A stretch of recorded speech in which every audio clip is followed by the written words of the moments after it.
I am with Jack Teeling of Dublin's Teeling Whisky, and today we are appropriately talking about Irish whiskey. So first of all, what exactly makes something an Irish whiskey beyond just being in Ireland? Well, the rules and regulations for Irish whiskey is it has to be made from a diastase, a mixture of Irish cereals, distilled on the island of Ireland and mature for a minimum of 3 years and a day.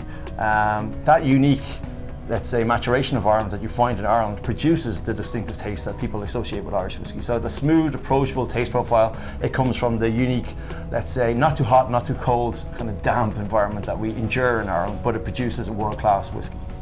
And how is the taste different for Irish whiskey? I mean, obviously, just like with Scotch, just like with American whiskey, there's a huge variety, but are there certain characteristics that categorize Irish whiskeys? I would say Irish whiskey is much more approachable, it's much smoother, it tends to be a little bit softer. I suppose what we're doing is trying to dial up that underlying taste and bring in unique flavours without losing the DNA that people like about Irish whiskey. But all Irish whiskey is very drinkable, so it's one that you can crack a bottle and enjoy with your friends.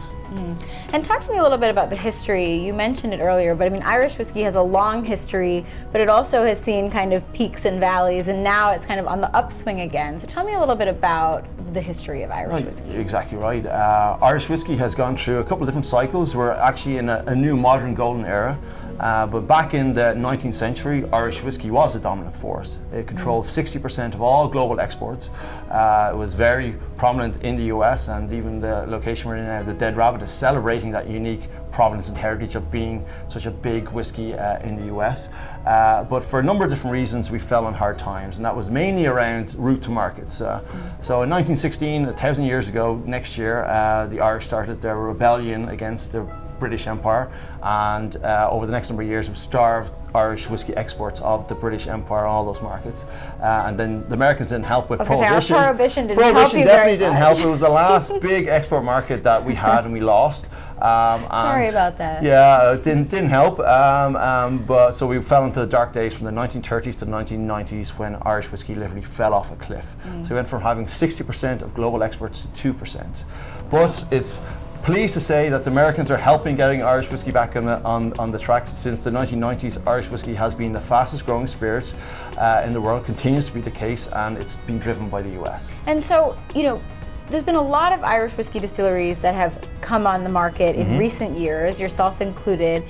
How is it that you're getting that heritage of, you know, Irish whiskey that's hundreds and hundreds of years old while also bringing something new to it? What's new along with the old? Well, a lot of the brands that are out there have been around for a long, long time. Very well known. They're probably leading the way. But like ourselves, there's lots of old, forgotten brands out there. Our brand dates back to 1782, when our family had a small craft distillery in Dublin. And there's a lot of these older brands are being revived. And what we're hopefully doing, we're the next generation of Irish whiskey producers, the craft distillers who are bringing a bit of energy, a bit of, let's say, enthusiasm, a bit of variety into the category to bring choice and breadth so that consumers and the trade, bartenders can discover something new within the category. And obviously you guys have had quite a variety here. How have you found that the response has been to the different varieties of whiskey? Well, we have the Teeling Trinity, which is a range of 3 non-age expressions. They're all very, very different in terms of what their taste profile are. We're finding that good whiskey accounts and good knowledgeable whiskey consumers are very drawn to them all because they're all different. Right. It's not like a standard portfolio where they're just an older age of the same underlying taste. They're all very, very different.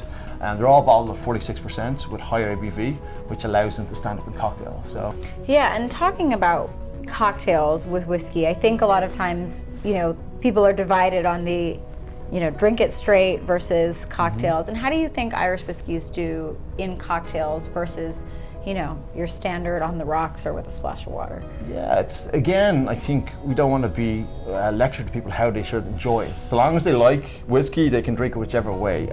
So it can be either as a mixed drink, as a straight drink, but in cocktails, this is where we want to play. We have crafted our whiskeys to give them to craft cocktail makers to create something unique and interesting. And we feel Irish whiskey has been underrepresented as an ingredient in good handmade whiskey cocktails. Wonderful. Well, thank you so much for joining us here at the Dead Rabbit to talk about Irish whiskey. Really appreciate it. Thank you very much.